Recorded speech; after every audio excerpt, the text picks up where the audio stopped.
राधे राधे साथियों, स्वागत है आप सभी का आपके अपने चैनल रिचार्ज क्रिएटिविटी में। और मैं हूं रिचा। साथियों, आज की जो वीडियो हम लेकर के आए हैं ये हमारा एक ऐसी एजुकेशन से संबंधित है जहां पर हम सभी आज के दौर में एक इसी शिक्षा से प्रभावित हैं।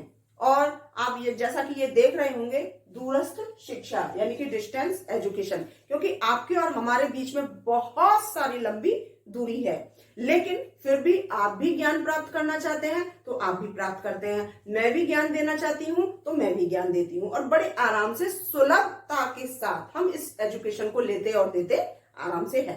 ठीक है साथियों, सबसे पहले मैं आपको ये बता दूं इसी वीडियो में कि ये वीडियो मेरे पास अभी तुरंत बनाने के लिए कहा गया है, क्योंकि जिनका ये एग्जाम है उन्होंने मुझसे ये कहा है कि आप कुछ ना कुछ इसके विषय में बताइए, क्योंकि उनका एग्जाम होने वाला है, तो इसलिए मैंने इस पॉइंट को उठाया है। इस समय मैं कुछ और अपने प्रोजेक्ट में लगी हुई हूँ, थोड़ा सा मुझे वो प्रोजेक्ट भी पूरा करना है। दूसरी बात ये है कि मुझे बहुत सारी वीडियोस बनानी है, और वो वीडियोस एक्चुअली क्या है कि मेरे व्हाट्सएप नंबर पर जो आप खास आपके लाइव जो आती हूँ, जिस पर मैंने आपको ये नंबर दिया है, उस नंबर पर बहुत सारी एक एमएड की मेरे पास डिमांड है कि एमएड का सिलेबस कराइए, क्योंकि उनके एडमिशन हो चुके हैं और उनको किसी भी तरीके से कोई भी एक ऐसी ना तो उनके टीचर हेल्प कर रहे हैं, ना समझ में आ रहा है कि आखिर ये एमएड में हम कैसे इस चीज को करें। 4 सेमेस्टर है उनके, तो वहां पर वो 4 सेमेस्टर कैसे कैसे करने हैं।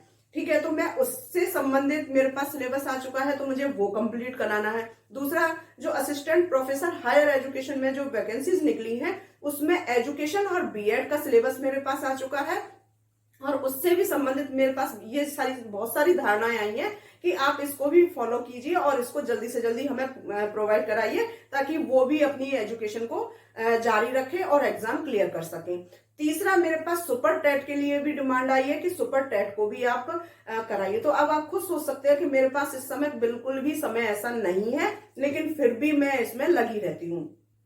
और आपसे भी यही कह रही हूँ कि आप भी अगर कोई पॉइंट है तो मुझे बता सकते हो, तो मैं उसको जल्द से जल्द कराने की भी कोशिश पूरी तरह से करूंगी। ठीक है साथियों, यदि वीडियो आपको पसंद आती है तो प्लीज वीडियो को लाइक करना बिल्कुल ना भूलें। जहां आपके साथी हैं और इनको भी आवश्यकता है तो वहां पर इसको शेयर करना ना भूलें। आप सुपर टेट का, आप टेट का, आप सी टेट का, आप एमएड का, और हायर एजुकेशन में जो वैकेंसीज हैं उसके माध्यम से असिस्टेंट प्रोफेसर के लिए आप एजुकेशन और बीएड दोनों का, अगर इनसे संबंधित कोई वीडियो चाहते हैं, जानकारी चाहते हैं, तो वहां पर आप मेरे चैनल को सब्सक्राइब कर लें, ताकि हर वीडियो का नोटिफिकेशन आपको प्रारंभ किया जा सके, दे सकूं। ठीक है, तो चलिए अब हम अपनी वीडियो को शुरू करते हैं।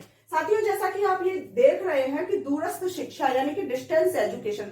डिस्टेंस एजुकेशन क्या है? जैसा अभी मैंने आपको थोड़ी देर पहले ही बताया था कि आपके और हमारे बीच में बहुत लंबी दूरी बनी हुई है, लेकिन फिर भी हम अपने विचारों का, अपनी शिक्षा का आदान प्रदान कर रहे हैं। आप मुझे देख सकते हो, लेकिन एक समय के बाद मैं आपको बता रही हूं, लेकिन एक समय के बाद मेरी बात आप तक पहुंच पाएगी। क्यों? क्योंकि अभी हम इसको तैयार कर रहे हैं, निर्माण कर रहे हैं, लेकिन पहुंचने में थोड़ा सा टाइम लगेगा।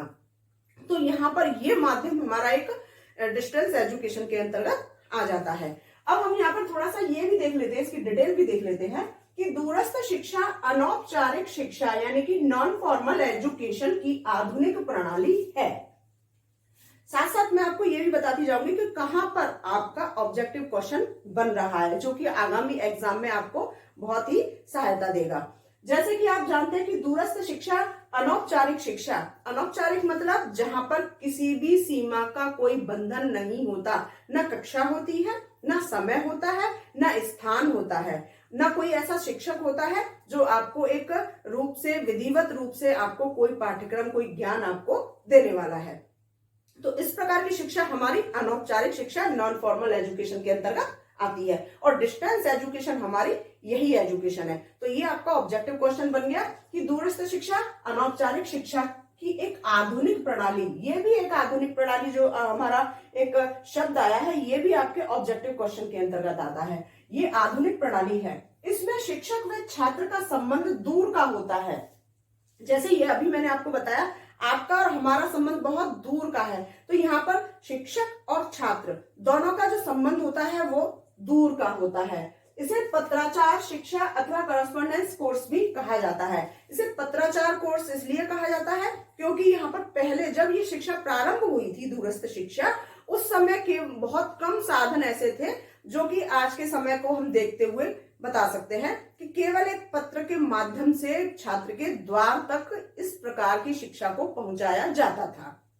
तो इसलिए हम पत्राचार शिक्षा भी इसको कहते हैं। ठीक है, अब इसके अंतर्गत आता है कि यह खुले हुए रूप से अर्थात जब मन करे तब पढ़ाई करें, इसलिए इसे मुक्त शिक्षा यानी कि ओपन एजुकेशन या मुक्त अधिगम यानी कि ओपन लर्निंग भी इसको कहा जाता है। जैसे कि आप यहाँ देखते हैं कि जब बच्चे का मन करे, एक खुले हुए रूप से कि जब बच्चे का मन करे तब वो अपना इस कोर्स को उठाए, पढ़ने का मन करे तब पढ़े, कोई बंधन नहीं है, कोई समय नहीं है, कोई शिक्षक नहीं है, कोई स्थान नहीं है, जब मन करे तब इस चीज को पढ़ना शुरू कर दे।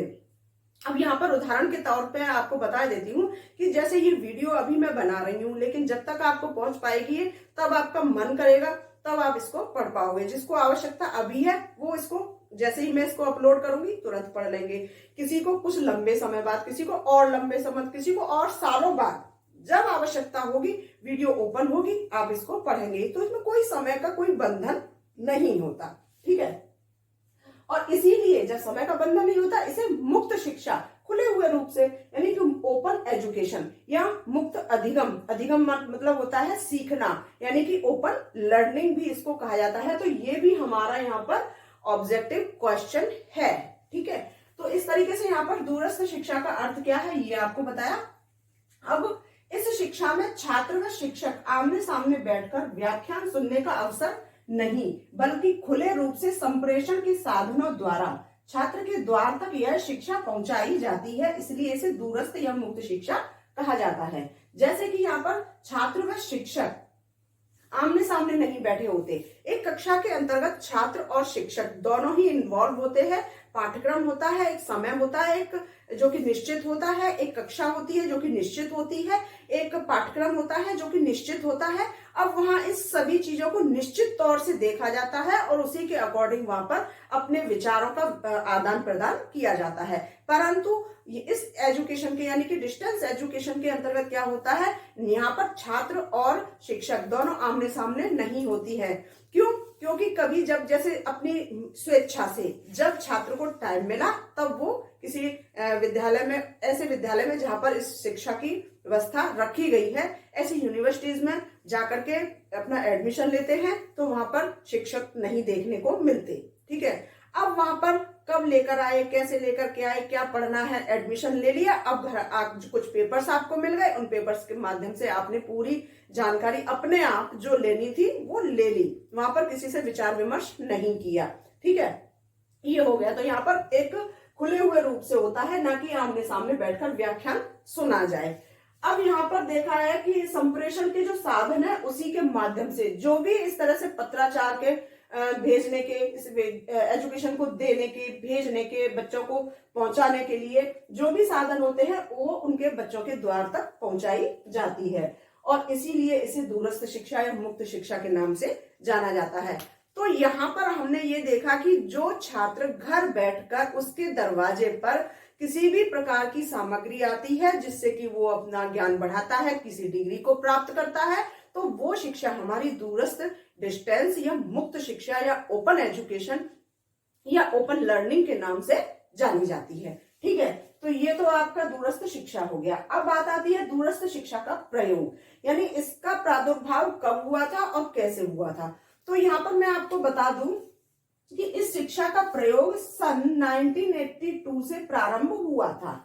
1982 से इसका प्रारंभ हुआ था, यानी कि ये बनाई तो पहले ही जा चुकी थी, लेकिन इसका जब प्रारंभ हुआ था वो 1982 से हुआ था। तो ये आपका ऑब्जेक्टिव क्वेश्चन है। ठीक है, जब 4 दशक पुरानी, अब यहाँ ध्यान दीजिए कि जब 4 दशक यानी कि 40 साल पहले इसका निर्माण हो चुका था, तो जब 4 दशक पुरानी international council for correspondence education, यानी कि ये जब 40 साल पुरानी जब इस चीज को बनाया गया था तब इसका नाम था international council for correspondence education. ठीक है, अब इसका जब नाम बदल कर रखा गया और पहले इसका नाम था ICCE, ठीक है। फिर इसने अपना नाम चेंज किया, तो वो नाम था international council for distance education, ठीक है। जब इसका नाम परिवर्तन हो गया तो वो क्या कहलाई, international council for distance education, यानी कि ICDE रखा।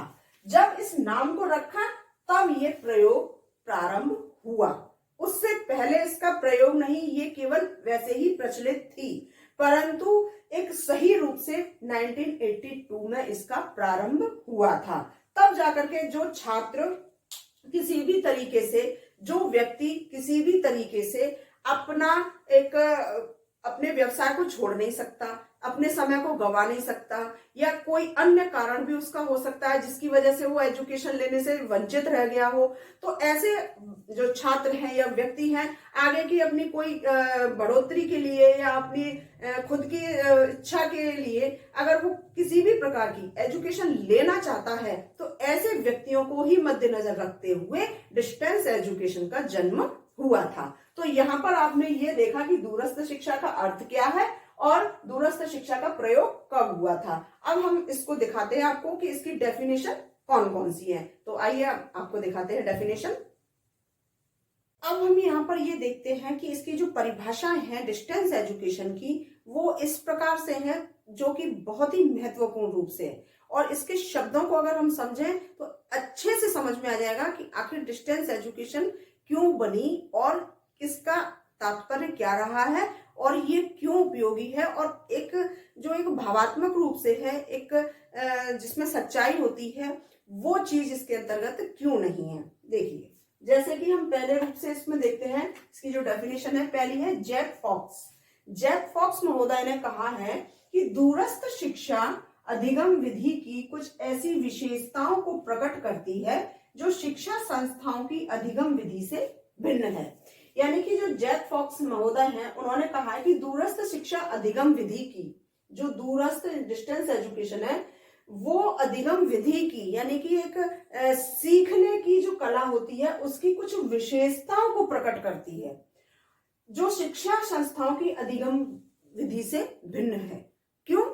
जैसे नॉर्मल वे में अगर हम देखते हैं कि जो औपचारिक शिक्षा के अंतर्गत हम एक कक्षा के अंतर्गत निश्चित समय में निश्चित स्थान पर निश्चित पाठ्यक्रम को निश्चित शिक्षक के माध्यम से हम उसको पढ़ते हैं, जिसके माध्यम से हम जब पढ़ते हैं तो वहां छात्र की जो जिज्ञासाएं होती हैं उनको आसानी से समाप्त किया जा सकता है। परंतु ये भिन्न है क्योंकि यहाँ पर एक डिस्टेंस है, और यहाँ पर अगर छात्र के मन में उस जो भी उसको सामग्री उपलब्ध कराई गई है छात्र को एजुकेशन से संबंधित, वहां पर अगर कोई जिज्ञासा उत्पन्न होती है तो वो प्रकट रूप से नहीं उस चीज को कर सकता, क्योंकि उसमें इतनी दूरी होती है, ना शिक्षक उसके पास है और ना ही उसके किसी और से उसको हेल्प मिल सकती है। अपने दिमाग से, चाहे इधर से चाहे उधर से चाहे कहीं से भी वो इस चीज को लेगा। तो वो जो है यहाँ पर शिक्षण संस्थाओं की जो अधिगम की विधि होती है उससे ये दूरस्थ शिक्षा अधिगम विधि जो है वो भिन्न होती है।